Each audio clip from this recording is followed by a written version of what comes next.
sociedade secreta tem relação com o demônio. O demônio foi uma invenção da Igreja Católica. São símbolos que têm diversos significados, menos o significado com o demônio.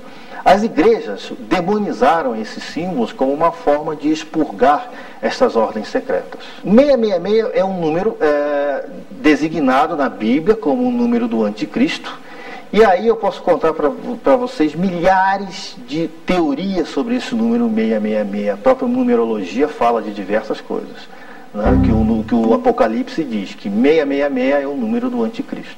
O 666 na Kabbalah ou na Kabbalah judaica significa Nero, ou aquele imperador que matou milhões de pessoas por serem cristãs, até que incendiou Roma porque estava cheia de cristãos. Então de aí se tomou o nome, por São João e por outros, de Anticristo 666, a partir de Nero. Mas já vieram muitos anticristos e está cheio o mundo de anticristos. Não vai chegar um anticristo especial. Rituais satânicos, profecias malignas, símbolos demoníacos, notas isoladas de uma sinfonia assustadora. O plano era um só: instaurar o inferno na Terra. Os Templários foi uma ordem de cavalaria, eles não eram uma sociedade secreta. Eles foram constituídos durante as cruzadas, depois da tomada de Jerusalém, e foi sendo chamada a Ordem dos Pobres Cavaleiros de Cristo e do Templo de Salomão, por eles terem sido constituídos dentro do que hoje são as ruínas do Templo de Salomão. Os Templários adotavam um símbolo, eles estudavam esse símbolo, que é o símbolo chamado Bafomé, ou o bode de Mendes, que é um bode que tem diversas características na sua constituição, como seios e algumas outras inscrições herméticas dentro desse símbolo. A origem desse símbolo ela é desconhecida. Existem muitas especulações, mas uma coisa eu posso dizer: o Bafomé ele era um símbolo de sabedoria, ele era um símbolo de fertilidade, tudo menos o demônio. A Igreja Católica, numa forma de excomungar os Templários e de dizer que os Templários eram uma ordem considerada anticristo, uma ordem contra Cristo, uma ordem contra a Igreja, pegaram esse símbolo e disseram que os Templários simplesmente adoravam esse símbolo e que esse símbolo era a figura do demônio. O demônio são só doenças internas. Em todo o Antigo Testamento nunca aparece o demônio. No Novo Testamento 37 vezes. Por quê? Porque os judeus eram uma colônia romana e falavam a koiné, o grego comum, e então os gregos e romanos atribuíam a um daimon. Daimon significa, em grego, um deus de segunda categoria, as doenças internas. As externas nunca. Se vê a ferida, se vê... Ora, epilepsia, por fora igual que todos. O cego não, se vê o íris branco, etc. Mas um epiléptico, um louco, atribuíam a um deus. A epilepsia, por exemplo, ao daimon, ao deus Lua. Por isso chamaram depois, até Galeno, no século II, chamava lunático. E os demônios não têm nada que ver com o Antigo Testamento nunca. Então os demônios são doença interna. Ora, e o bode?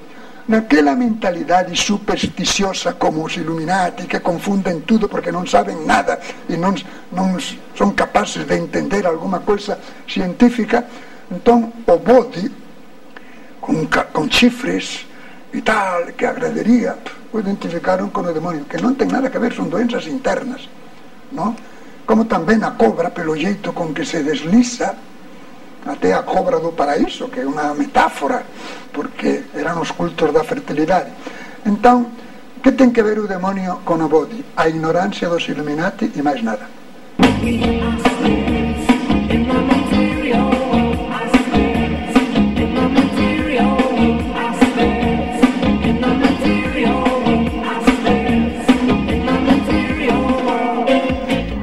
Lúcifer está vindo. O reinado do mal seria mera questão de tempo. Os conspiradores dizem que as engrenagens do destino já estão em movimento. Existem diversas teorias sobre a vinda do anticristo. Algumas já foram por água abaixo. Algumas teorias disseram que o Saddam Hussein seria o anticristo.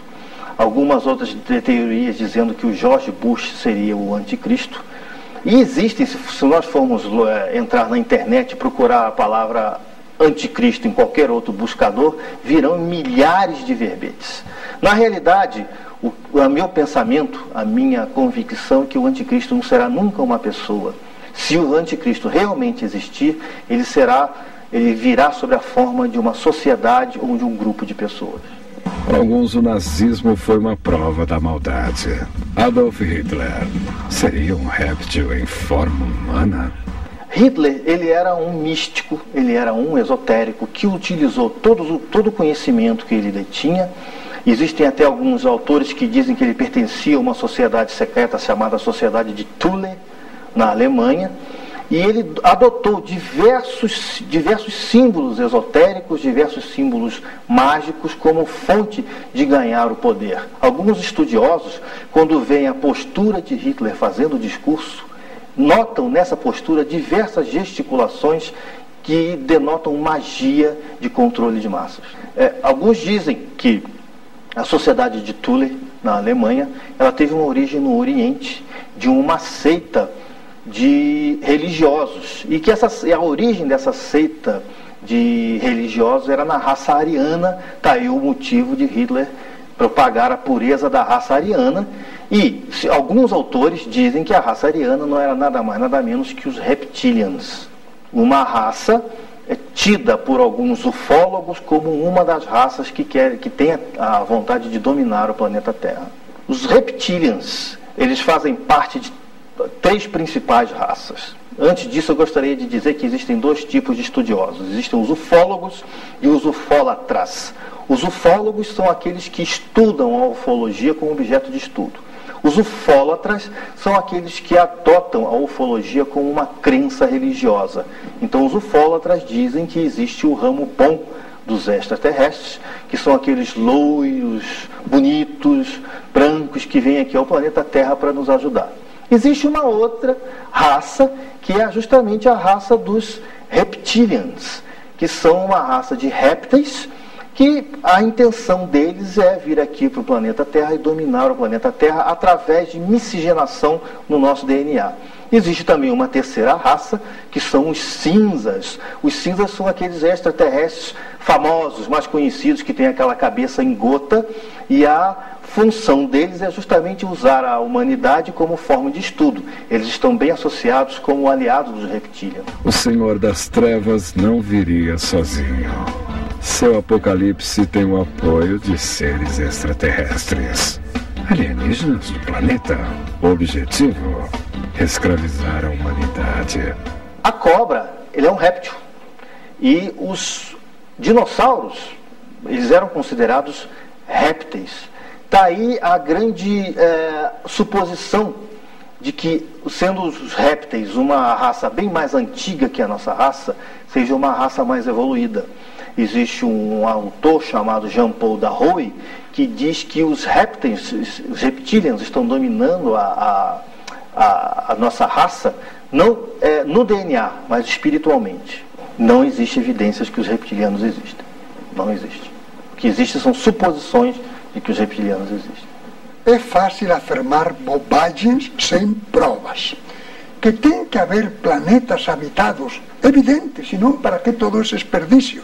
Como já diziam os antigos, e se foi confirmado ao longo da história, natura nihil facit frustra. A natureza não faz nada em vão. Seria absolutamente absurdo planetas e planetas e planetas e planetas e planetas sem habitar. Mas que esses possam chegar até aqui.